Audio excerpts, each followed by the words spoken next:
think now I can talk. I hope the volume is there. Mi hata hii simu sijui. And I hope the volume is there. I don't know that to say happy Sunday Kenyans or what. But one way or another, I want to thank God for the blessings He has blessed us. Sisi wale tuko alive leo, wazima. Nashukuru Mungu. Na wale wenye ni wagonjwa nasema pole. And many Kenyans who are going through difficult times in this country. So, me, I'm one of those frustrated Kenyans and very angry Kenyans.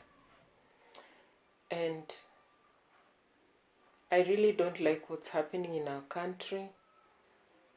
Things are not okay. Nobody should think that things are okay. Maybe it's okay for those people who have money, for those people whose kids can get jobs easily, for those who can put food on the table without even having kupiga hesabu 1 + 1, ujue vile hiyo unga utanunua, mboga, nini.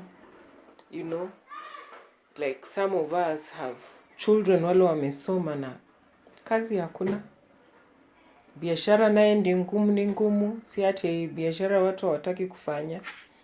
And you know, vile Mungu aliumba watu, sio kila mtu atafanya biashara. Kuna wale Mungu amewabariki kwa biashara. There are those who are to work certain jobs huku na huku. Yes. And when you read the Bible, God gave us a perfect world. But it's human beings, because of their greed and selfishness, wale wameturn this world upside down. This world, there are enough resources for kila mtu kukula na ashibe, kila mtu akwe na mahali pa kuishi, watoto wasome, and all those things. But because of greed and selfishness and corruption, especially let me talk about Kenya, that is why we have the majority of people. Tumesukuma sisi wote kwa kona moja. We are at the cliff. Well, for them, day and night, wanaendelea tu kustash kwa mifuko zao, and I really thank God for the Gen Zs. God said hii ndio time ya arise. Even when you read the Bible, there are those times where people arose and fought against a system that they did not like. So this is the time. This thing, God has put it in our children. Why didn't it happen last year or the other years? It's because it was not yet their time. At the fullness of time, this is the fullness of that time. God has put this thing in our children. Watu wameamuka, wamefunguka macho. People are now aware. Some of us were not even aware of some things. Yeah? I'm learning because of what the Gen Z started doing and what is happening and all the conversations that are happening in the spaces. So, number one, I was so angry the other day when I realized that we were played. The president is literally returning back wale watu wenye alivuta na kagazeti. They went further to players by putting out inaitwa hii kitu ya kuvote watu, sijui so and so is good, sijui what. You know, those ones are just games that tunachezewa. There are just so many things that are not right. Leo, he was in Bomet, and he was actually threatening those people who are going to go to the streets. Why does he say ati people refuse to sit?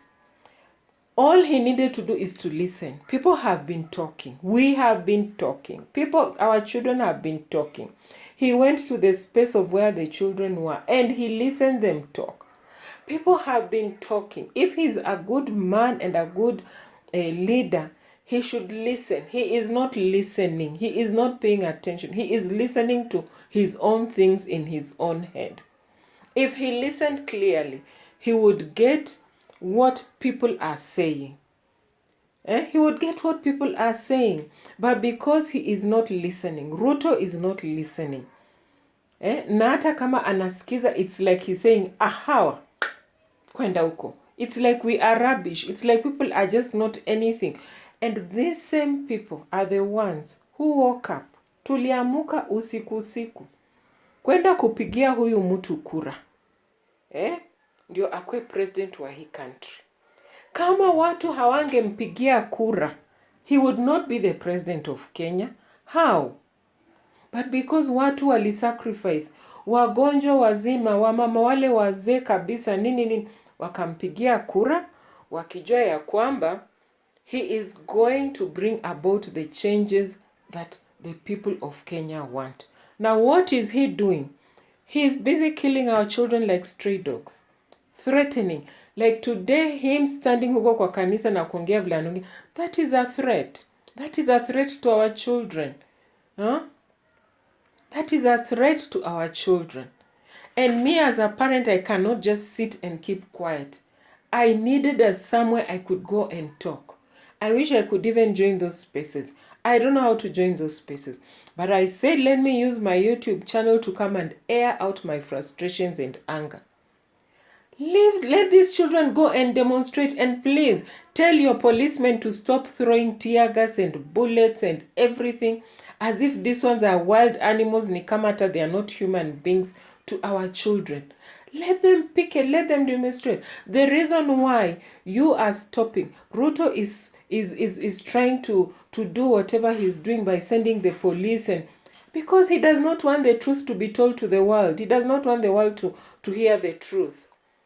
If he knows that he is right, and if he knows what he's doing is right for this country, and he's a good leader, kwa nini asiache hawa watoto waende hata kama wanataka kwenda kila siku waenda wapike, and na wawache kutuma goons in the midst of our children. Our watoto wetu wanaenda kudemonstrate, alafu tunajua hizi vitu. You know, some of us have lived long enough to know how governments manipulate systems and how governments play around with things to make things look sujui how.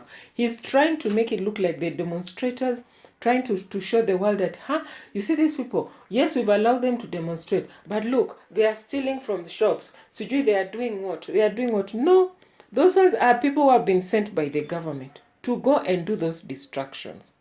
To go and steal. Actually, the people have even lost phones and laptops and money and other things from these same goons. But the demonstrations wenyewe wale halisi, our children, wale wanatokaga kwa nyumba, we even lay our hands on them and we pray for them. Wanatoka wanaenda kwa streets. How hawaendi? They are fighting for a bigger cause. Not to go and break into shops. They are fighting for a bigger cause. And the cause is for liberation of this country from the hands of people like Ruto and his government. What. Me, I'm 62 years old, and I have seen how governments operate, oppressing people, emotional oppression, financial oppression, kufanya tu vitu. We have enough money in this country for everybody to live a decent life. Why should we only have a few people